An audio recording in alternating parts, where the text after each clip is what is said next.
श्री सद्गुरु महाराज की जय। समय बताइए, समय।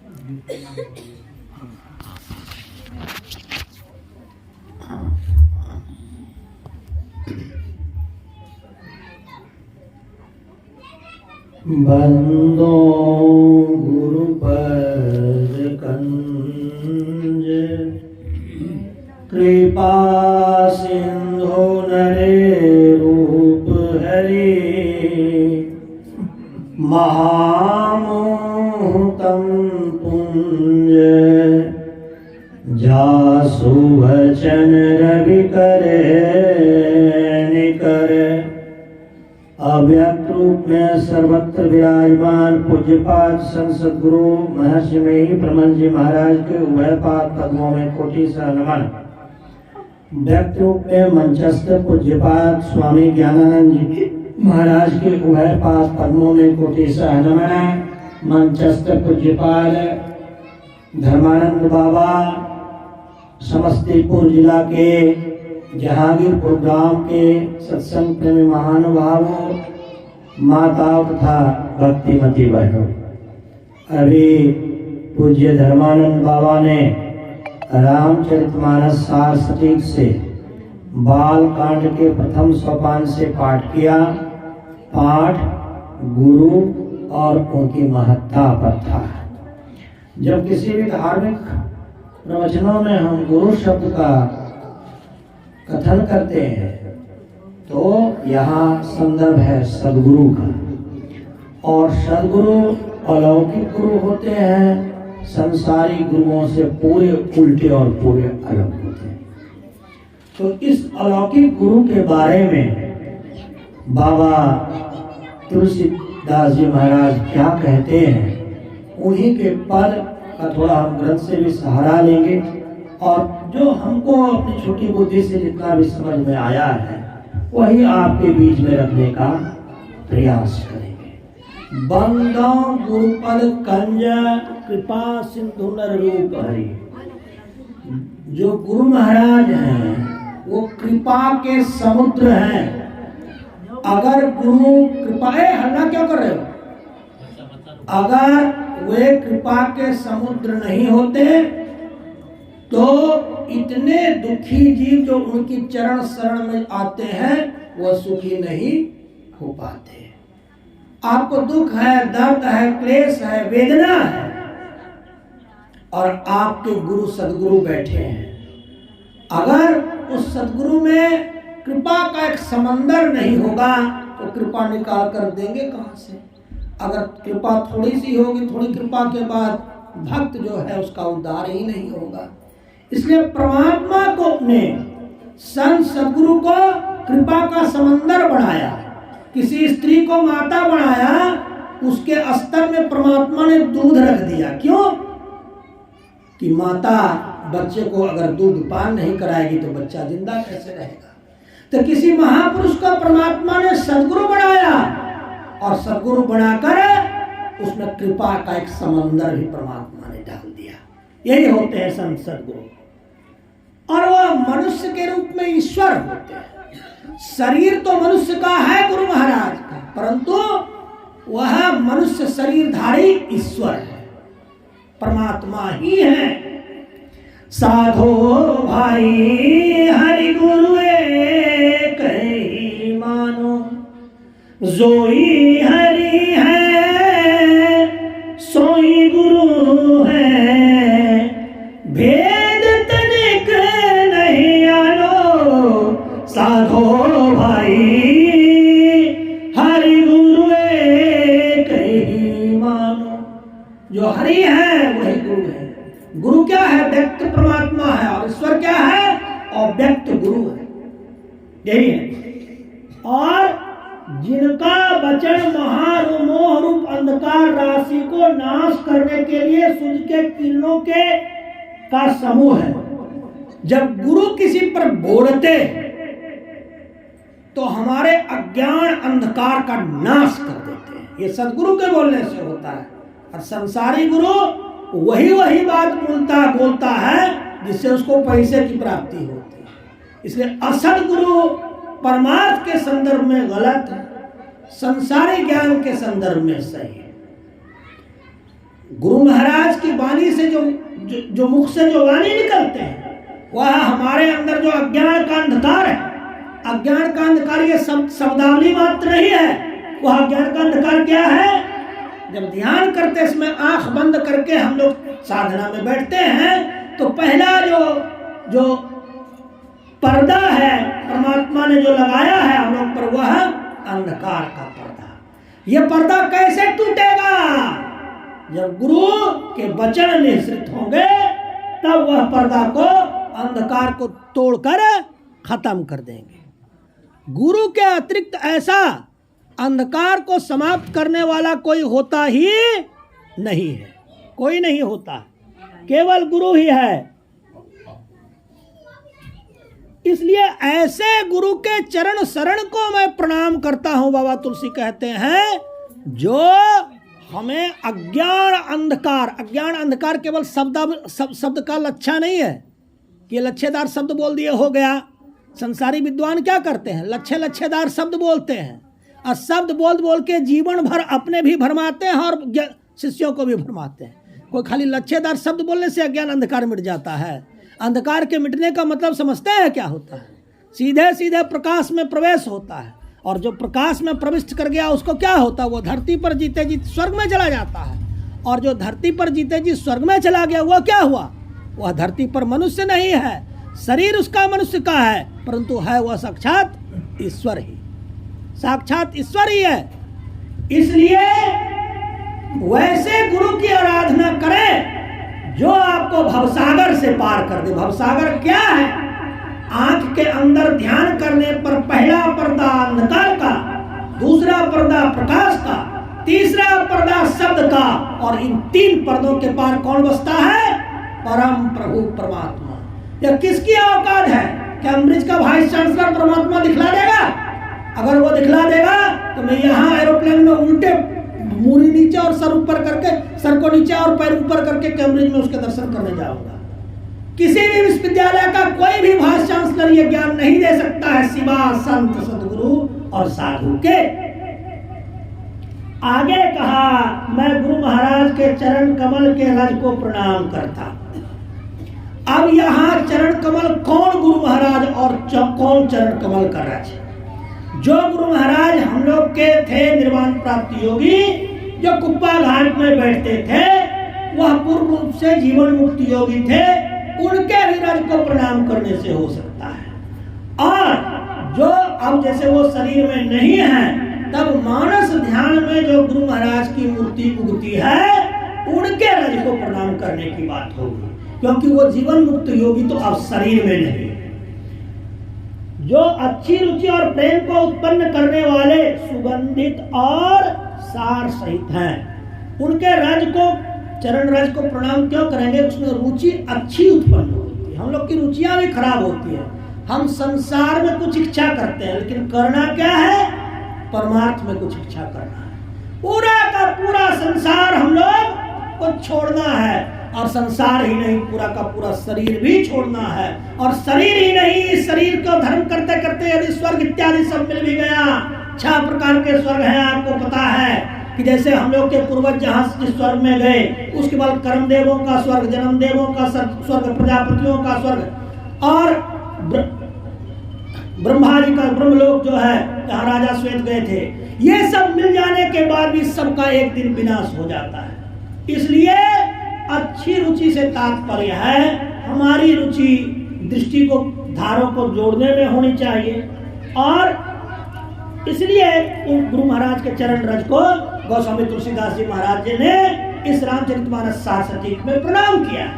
ये सार सटीक क्यों बनाया गया? मोटे तो रामचरितमानस चल ही रहे थे, फिर इसकी क्यों आवश्यकता हो गई? इसकी आवश्यकता इसलिए पड़ गई कि गुरु महाराज ने योग साधना करके बड़े बड़े गुरुओं से सीख के अरहत पद को प्राप्त किया, और अपने सिद्धांत को पुष्ट करने के लिए जो जो पंक्ति उनको आवश्यक थी उसका एक संकलन किया, और अनावश्यक पंक्ति को उन्होंने छोड़ दिया।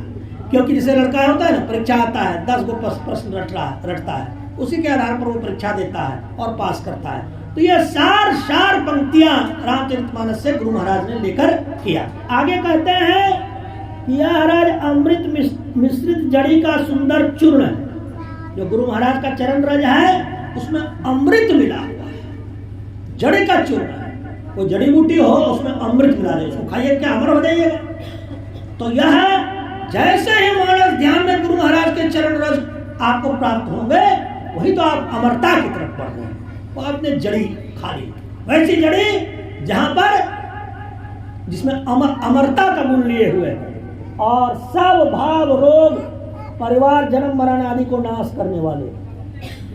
संसार में रोग क्या है?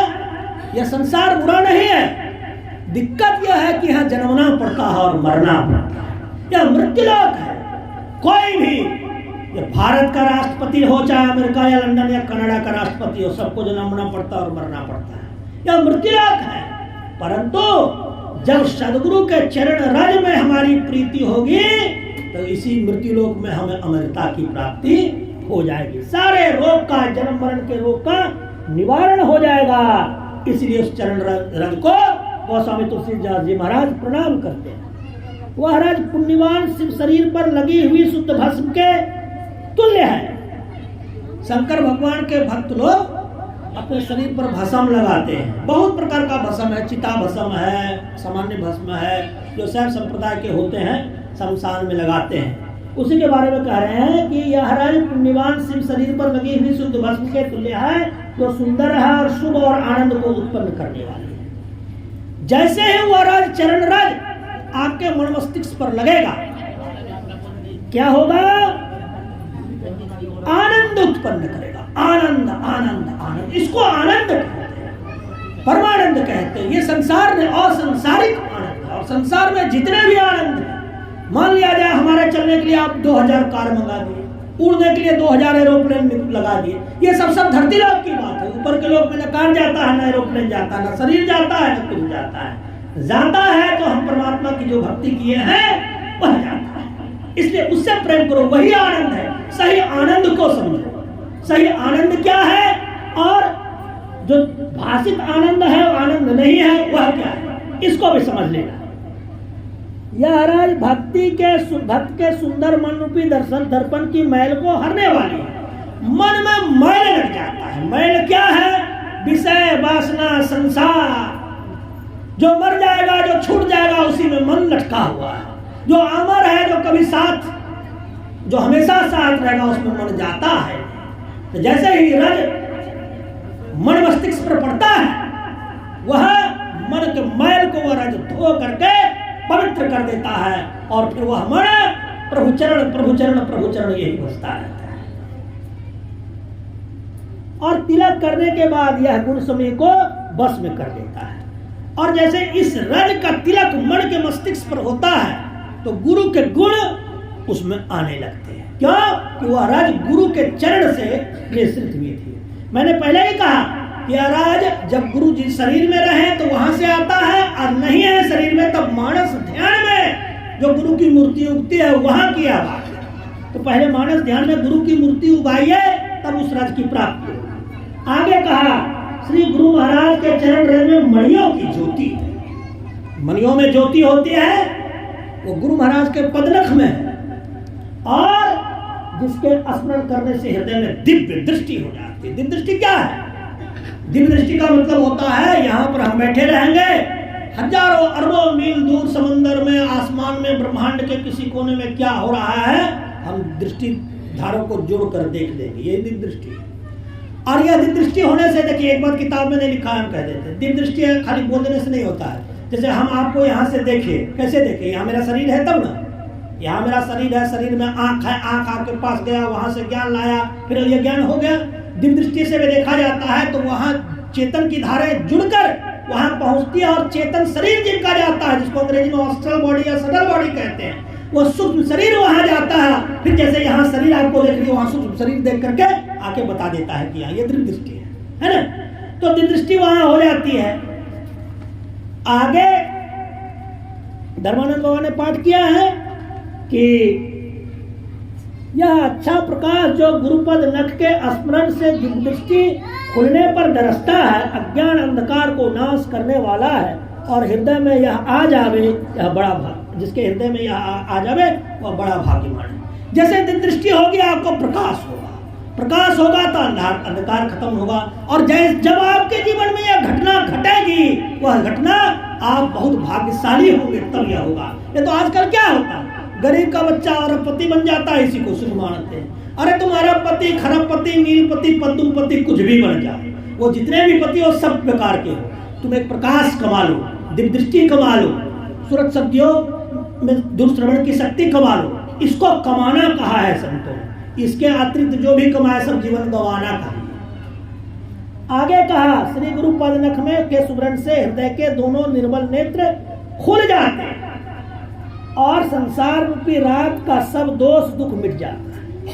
जैसे दृष्टि हो गई दोनों नेत्र में, तो उसमें क्या होगा कि दोनों निर्मल नेत्र आपके खुल जाएंगे। पहले बंधा दे, ये आंख जो है इसमें बहुत प्रकार का सत्ता जमाए हुए है, तो यह ऊपर परमात्मा की तरफ देखने में पहले सक्षम नहीं है।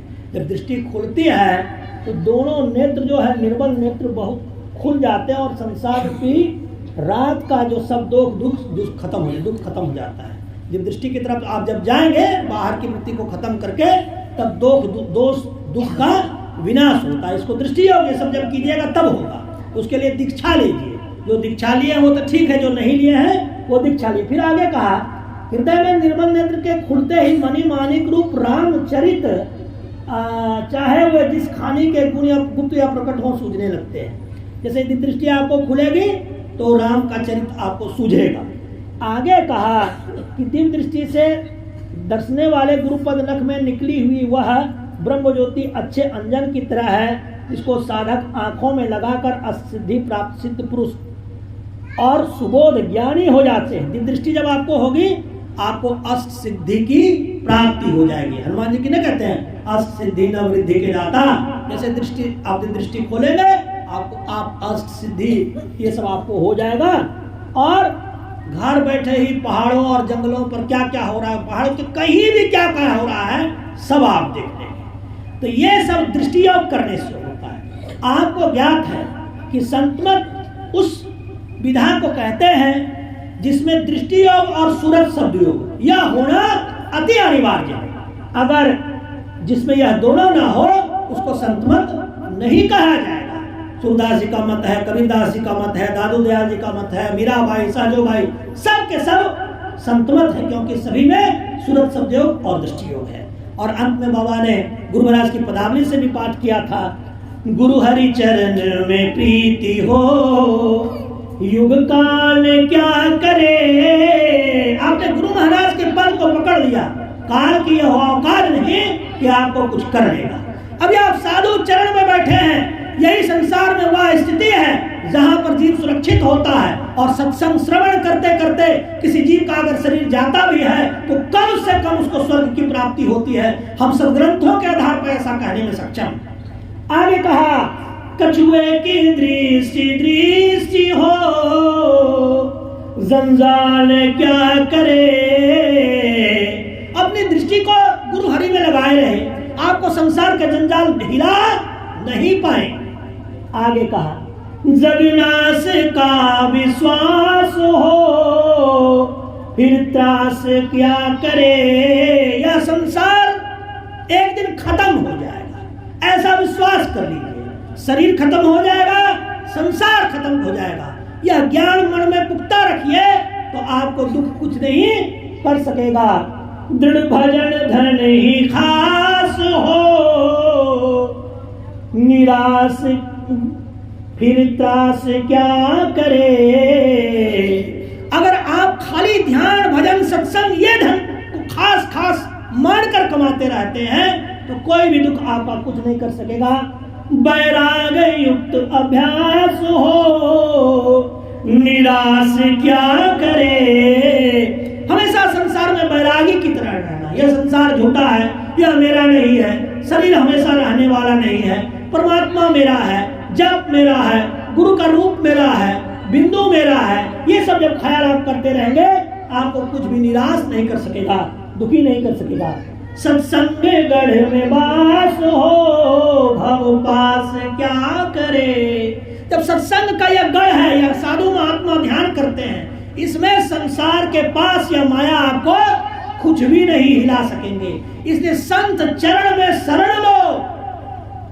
आगे कहा त्याग पंच पाप हो, झूठ चोरी नशा हिंसा व्यभिचार, ये 5 को छोड़ देना है। और पाप क्या करे, तो इसके अलावा और पाप बचता क्या है। फिर कहा सत्य व्रत में दृढ़ आप हो, आपका जो व्रत है, सत्य व्रत जो आपने लिया है उसका पालन कर रहे हैं, तो फिर सांप क्या करे, तो सांप आपका कुछ बिगाड़ नहीं सकेगा। आजकल महात्मा लोग गुस्साएगा, ये नहीं करोगे सांप दे देगा। आप अपना धर्म करते रहो, उसके गुस्साने से कुछ नहीं होता है। आपका व्रत सही होगा, उसका सांप आपको नहीं डिगा सकेगा, उल्टो उसी को गिरा देगा। फिर आगे कहा पूरे गुरु का संग हो, अनंग क्या करे। जब गुरु महाराज जैसे पूरे के पूरे सदगुरु मिल गए तो फिर आपको कुछ पाने की आवश्यकता नहीं है। और अंत में कहा मैं ही जो अनुभव ज्ञान हो, अनुमान क्या करे। हम लोग जो साधु महात्मा आपको यह ज्ञान ध्यान सत्संग में सुनाते हैं, यह ध्यान करके अनुभव करके कुछ कहते हैं। गुरु महाराज ने अनुभव किया तब कुछ कहा। और अनुमानिक जो किताबी यूनिवर्सिटी वाले बताते हैं वो सब अंधेरे में टटोल रहे हैं। इसलिए संत सदगुरु का शरण लीजिए और अपने जीवन का उद्धार कीजिए। यही आपके सेवा में कहा। जोर से बोलेंगे श्री सदगुरु।